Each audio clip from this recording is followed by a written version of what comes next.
정조시대 각종 사건 사고를 기록한 형사판 맷집 심리록. 정조 17년인 1793년에 전북 부안에서는 박조이라는 여성이 최두일을 칼로 찔러 살해했는데, 그녀의 남편 김계추가 최두일에게 맞아 앓다가 사망하자 최두일을 죽여 남편의 원수를 갚은 것입니다. 박조이는 최두일을 죽이기에 앞서 관아에 최두일의 폭행으로 남편이 사망했다고 신고부터 해야 했기 때문에 그녀가 최두일을 죽인 것은 명백한 살인죄에 해당하지만 그녀는 무죄 방면이 됐습니다. 조선 후기 형사 판례집인 심리록에 의하면 이 사건을 접한 정조는 다음과 같이 말하면서 뜻밖에도 박조이를 풀어주라고 판결했습니다.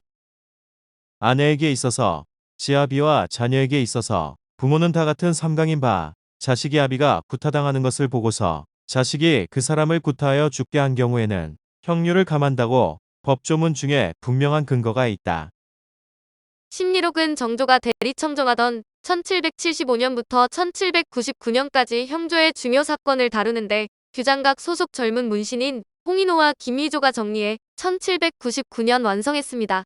32권 16에서 18책으로 이뤄져 있으며 모두 1850건의 기록이 수록돼 있는데, 살인 또는 치사 사건이 대부분이며 문서나 도장을 위조한 사건 등도 일부 포함되어 있습니다.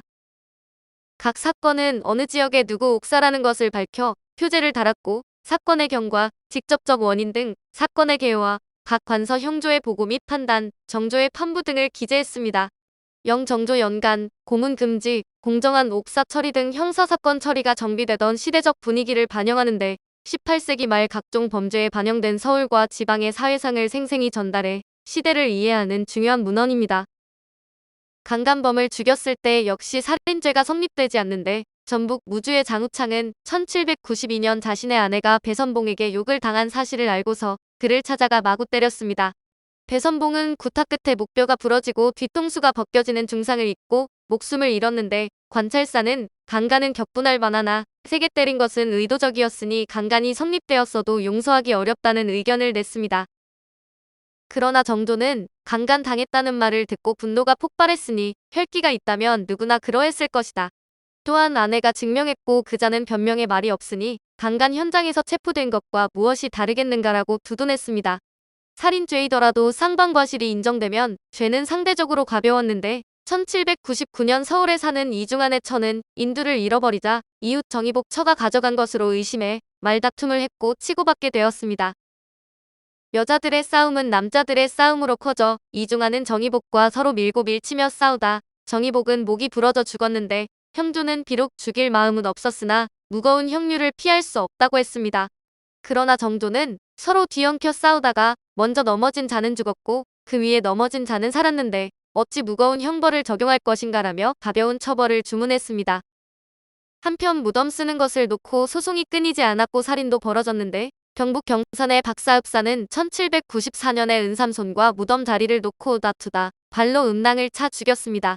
그 시대에는 사대부는 물론 일반 백성들조차 묘지를 넓게 차지하려고 다투다 보니 법으로 평민들은 분묘 사이에 거리를 둘 수 없도록 금지했습니다.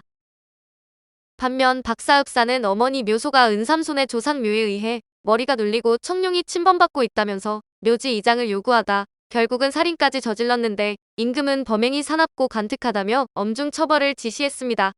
실화를 했다 사형당한 어처구니 없는 일도 있었는데, 정조 4년인 1780년 서울에서 약방의 종 덕금은 오복과 함께 약초를 찾으러 창고에 들어갔는데 담배를 피우다 불똥을 떨어뜨렸습니다. 불은 순식간에 약초로 옮겨 붙었고 건물을 모조리 불태웠고, 사건을 조사한 형조가 사형죄라는 의견을 내자 임금은 이 일을 달지 않았는데, 아마 정조가 담배를 지독히 싫어했던 것도 한몫을 했을 것입니다. 식량난에 허덕이던 시대에 식인행위가 있기는 했지만 영정조의 태평기에도 시체를 먹은 사건이 발생했는데 질병 치료가 목적이었습니다. 정조 2년인 1777년에 강원도 양양에 사는 김조이라는 여인은 아들과 손자가 한꺼번에 매독에 걸려 치료 방법을 고심하다 사람의 시체를 먹으면 병을 치료할 수 있다는 말을 들었습니다.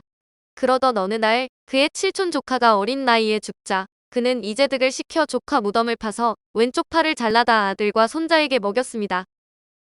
죄가 발각돼 주모자인 김조이와 이재득은 교형에 처해졌는데, 사건을 접한 정조는 육촌의 자식에게 이처럼 참혹한 짓을 한 것은 이로 말할 수 없이 흉악하다고 했습니다. 24절기나 명절이 끼면 감형받는 행운을 얻었는데 경남 산청에 사는 김선희는 1795년 박성문과 함께 술을 마시다 시기가 올라 김선희의 갓을 망가뜨렸고 화가 난 김선희는 박성문을 발로 마구 차 숨지게 했습니다. 형조에서 살인한 사람을 사용하는 법을 굽히기 힘들다고 아뢰자 임금은 오늘은 입춘이다. 천지의 대덕은 살리는 것이니 한 등급을 감하는 형벌을 시행토록 하라고 전교했습니다. 관리가 엉뚱한 사람을 범인으로 몰아 사망하게 한 사건도 있었는데 정조 14년인 1790년 경북 안동에 접수된 사건으로 권등무는 진영의 장교였습니다.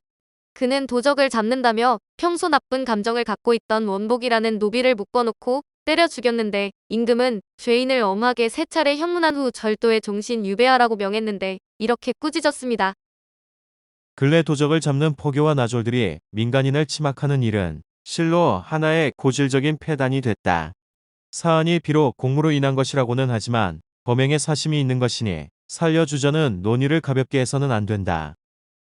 관리나 아전의 농간이 아무리 심하더라도 보복의 수준이 도를 넘어서면 처벌을 면하기 어려웠는데 1779년 강원도 철원의 노일봉은 아전 김희태가 첨정을 중복해서 올린 데 불만을 품었습니다.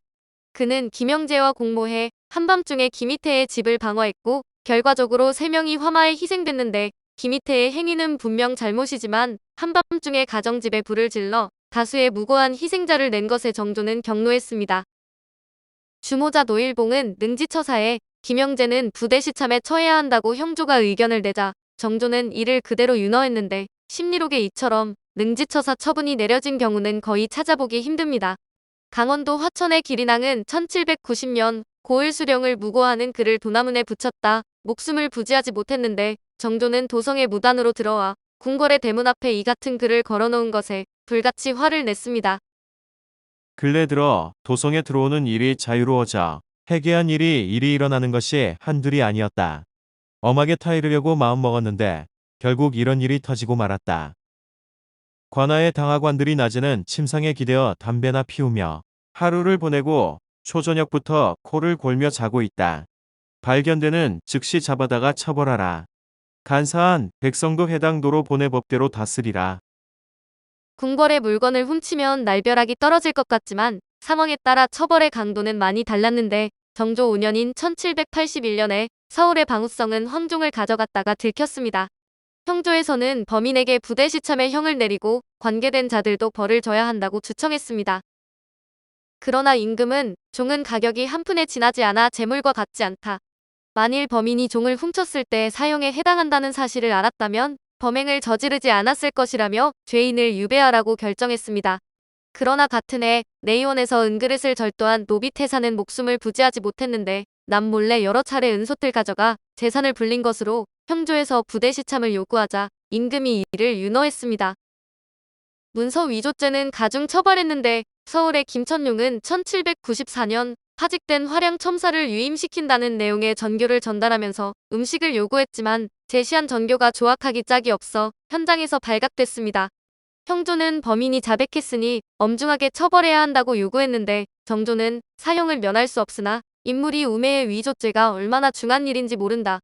매질한 뒤 섬의 기한을 정하지 말고 종으로 삼으라고 했습니다. 반면에 서울의 이진은 1793년에 전교를 위조해 수령을 사칭하다 붙잡혔는데 과거 가짜 상소 사건에 연루돼 섬에 유배된 적이 있었던 인물로 김천룡과 달리 부대시참에 처했습니다. 오늘은 정조시대 각종 사건 사고를 기록한 형사판례집 심리록이었습니다.